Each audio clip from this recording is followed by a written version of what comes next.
सफर आई गेलै निकट जल्दी से बुक करैला टिकट पैसा कौड़ी के हो नहीं है दिक्कत जल्दी से बुक करैला टिकट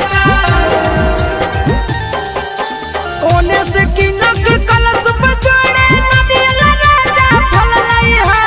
ओने से किनक कलश पे जोड़े नदिया राजा फल लई हा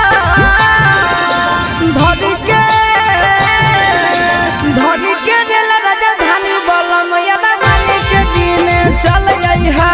धरी के रेल राजधानी बलम यादवानी के दिन चल आई हा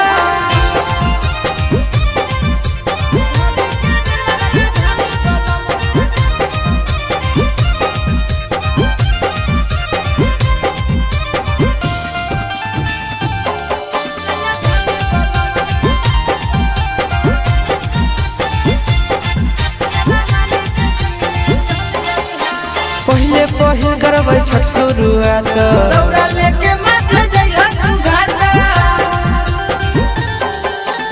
और देबै हम रहियो तो साथ दौड़ा